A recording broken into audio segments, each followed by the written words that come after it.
The location of an object, position. In science, position refers to where an object is located in space at a given time. Imagine trying to find your friend in a crowded shopping mall. Just like you need specific information about where your friend is situated among the many people and stores, determining the location of an object requires knowing its position relative to a reference point or a coordinate system.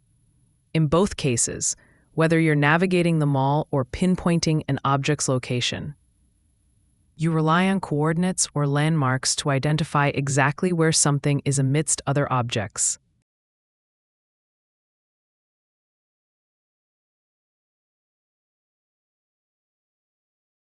A change in an object's position. Motion. Motion is when something moves from one place to another. Imagine trying to find your keys in the morning after they've been misplaced. This scenario is much like an object changing its position, as both involve a shift from an original location to a new one. In this analogy, your keys represent the object. Their initial spot is the starting position, and wherever you eventually find them is the new position, illustrating the concept of an object's change in position.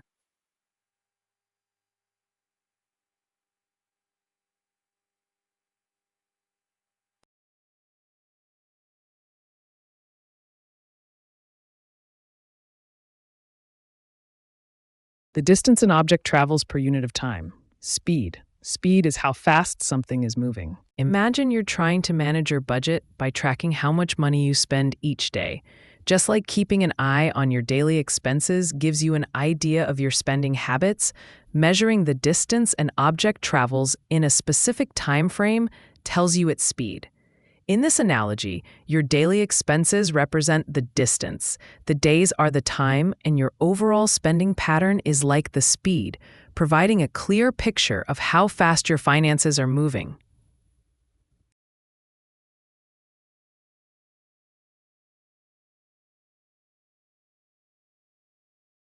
Speed and direction of a moving object. Velocity. Velocity is how fast an object is moving and in which direction. Imagine trying to reach a friend's house in an unfamiliar neighborhood without a GPS.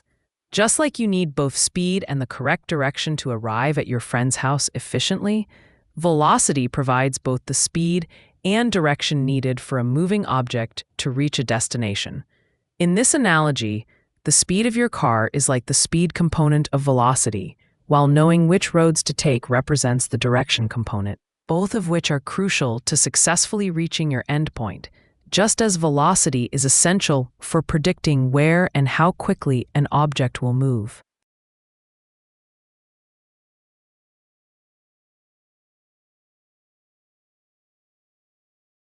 A change in velocity with respect to time. Acceleration.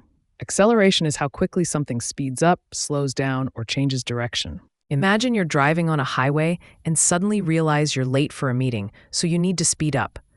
This situation is similar to the scientific concept of acceleration, which is a change in velocity with respect to time.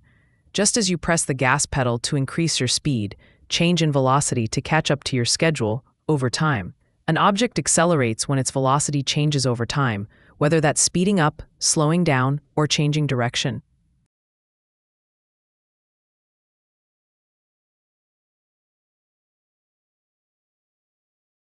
The push or pull exerted on an object. Force. In simple terms, force is what makes an object start moving, stop, or change direction. Imagine you're trying to get a reluctant friend to join you for a walk, and they are hesitating at the door. Convincing them to leave the house requires a gentle push or pull, just like a force acting on an object. In both cases, the key similarity is that a push or pull is necessary to initiate movement or change position. Your friend's hesitation is like an object at rest, which needs that little bit of encouragement to start moving. Much like how an object requires a force to overcome inertia and change its state.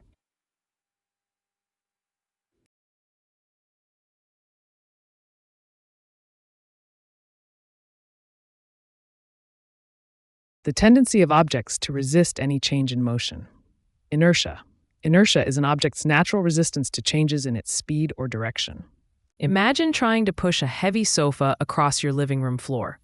Just like the sofa resists your initial push and prefers to stay at rest, objects resist any change in motion due to inertia. The sofa's resistance to your effort is akin to an object's inertia, where it prefers to maintain its current state, whether at rest or in motion, unless acted upon by an external force.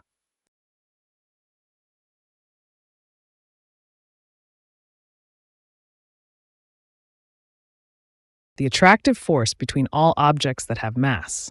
Gravity is a force that pulls objects toward each other, like how Earth pulls us toward its surface. Imagine you're trying to organize a group of friends for a dinner party, and everyone naturally gravitates toward the friend they're closest to. This situation is similar to gravity, because just as people tend to gather around those they have strong connections with, objects with mass are drawn to each other due to gravitational attraction. In this analogy, the people are like objects with mass, and the closeness or friendship is akin to the gravitational pull that attracts objects to one another, highlighting how gravity is the invisible force that keeps everything connected, just like social bonds keep friends together.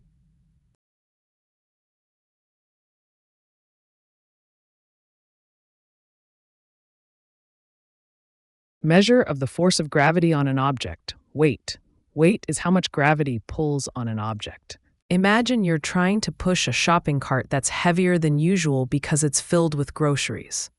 Just like the cart feels heavier and harder to push, an object's weight is the measure of the force that gravity exerts on it, making it harder to move. In both cases, whether it's the cart or an object on Earth, the heaviness you experience is due to the gravitational pull acting on the mass inside the cart or the object, creating a force that we refer to as weight.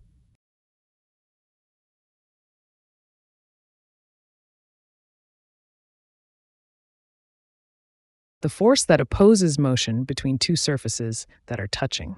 Friction is the resistance you feel when you slide one object over another. Imagine trying to slide a heavy couch across a carpeted living room floor. This struggle is similar to the concept of friction, which is the force that opposes motion between two surfaces that are touching. Just as the resistance from the carpet makes it difficult to move the couch, friction acts as a resisting force that slows down or prevents the sliding motion between two surfaces, like the couch and the carpet.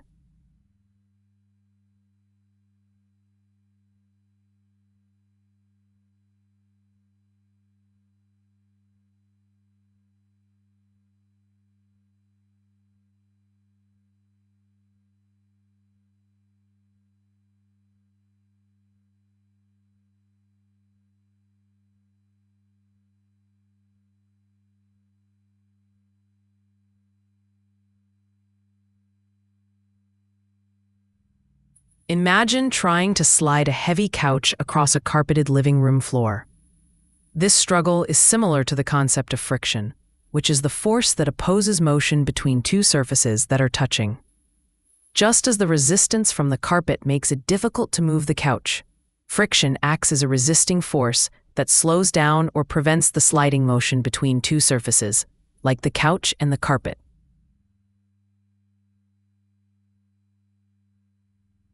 This struggle is similar to the concept of friction, which is the force that opposes motion between two surfaces that are touching. Just as the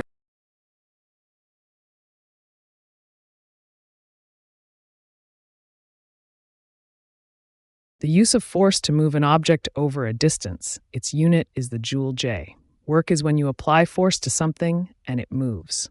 Imagine trying to push a heavy shopping cart across a parking lot to your car. This is similar to the concept of work in physics, where applying a force to move an object over a distance is essential. Just as you exert effort, force, to push the cart, object, from the store to your car, distance, work in physics involves using force to move an object over a distance, and the energy expended in this process is measured in joules. J.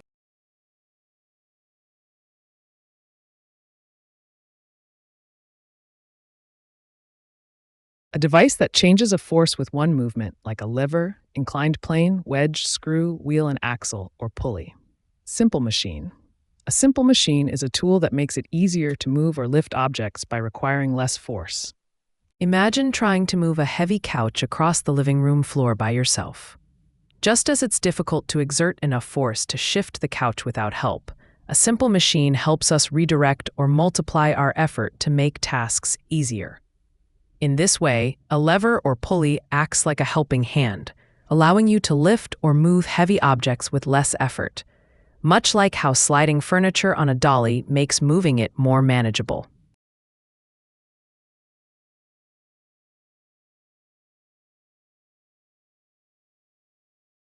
A simple machine that consists of a bar that pivots on a fixed point.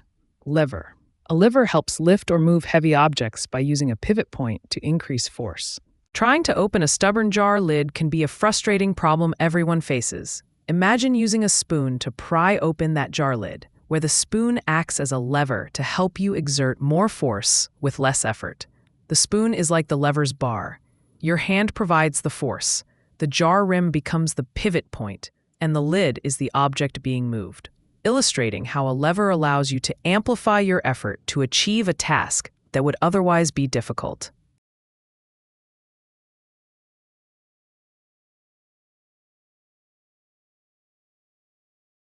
Fixed point on which a lever pivots. Fulcrum. A fulcrum is the support or point that a lever balances on and uses to lift objects with less effort. Imagine trying to lift a heavy sofa by yourself, only to find it nearly impossible to budge. This scenario is similar to using a lever, where the sofa is like an object you want to move, and the ground acts as the fulcrum, or the fixed point that doesn't move. Just as you would use a crowbar with a fixed pivot point to lift the sofa more easily, the fulcrum in a lever system provides the stable point necessary to efficiently redirect your effort into moving something heavy with less force.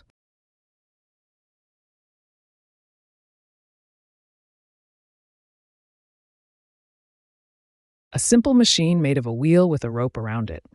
Pulley. A pulley helps lift heavy objects by changing the direction of the force needed. Imagine trying to lift a heavy grocery bag by yourself, struggling as you hoist it higher. This scenario is similar to how a pulley works, as both involve overcoming the challenge of lifting weight with reduced effort. Just as a pulley uses a wheel and rope to distribute weight and make lifting easier, using both hands and shifting your body weight in lifting the bag achieves a similar effect, redistributing effort and leverage to make the task more manageable.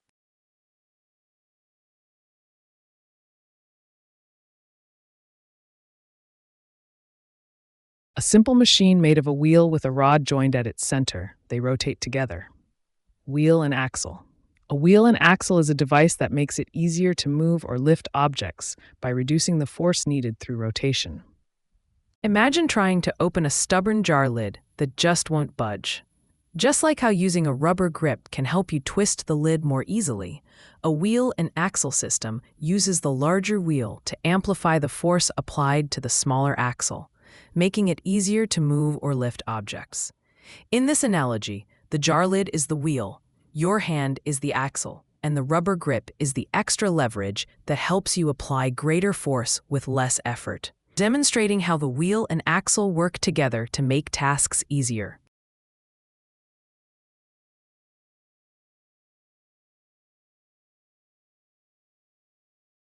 A simple machine with a flat, sloped surface. Inclined plane. It is a flat surface tilted at an angle used to help move objects upward with less effort. Imagine trying to push a heavy shopping cart up a steep hill. This situation is similar to the concept of an inclined plane, which is a simple machine that uses a flat, sloped surface to reduce the effort needed to lift an object. Just like pushing the cart up a gentle incline requires less effort than lifting it straight up, using an inclined plane spreads out the work over a longer distance, making it easier to move heavy objects with less force.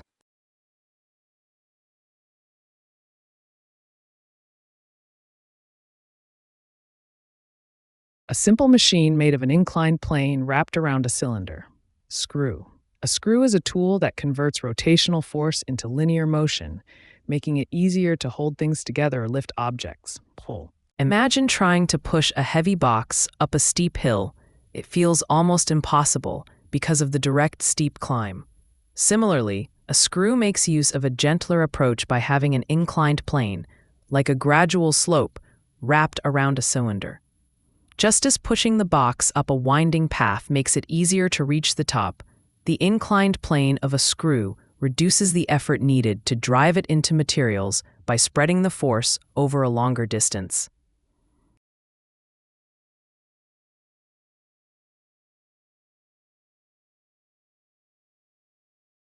A simple machine made of one or two inclined planes. Wedge. A wedge is a tool used to split or lift objects apart by converting force applied to its wide end into force at its narrow end. Imagine trying to open a tightly sealed jar lid. Just like how you might insert the edge of a metal spoon under the lid to gradually pry it open, a wedge uses its inclined planes to apply force over a larger area, making it easier to separate or split objects. In both cases, the wedge and the spoon edge act as tools that transform a straightforward motion into one that amplifies force, allowing you to accomplish the task with less effort.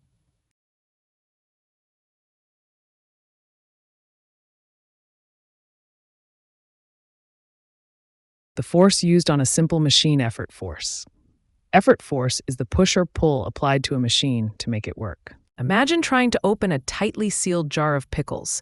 Just like you apply a certain amount of twisting force to loosen the lid, an effort force is the force you apply to a simple machine to make it work. In both cases, the effort you exert, whether it's the twisting motion on the jar or the applied force on a lever, is necessary to overcome resistance and achieve the desired outcome, such as opening the jar or lifting a weight.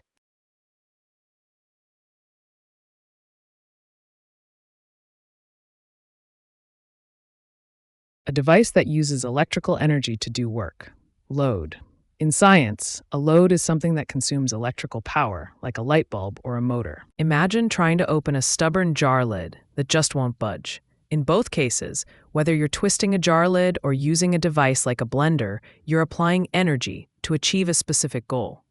Just as your hand uses physical energy to twist the lid and eventually pop it open, a device uses electrical energy to perform work, like blending ingredients. The jar is your task, your hand is the energy source, and the device, like a blender, is essentially doing the same job with electricity to accomplish work more efficiently.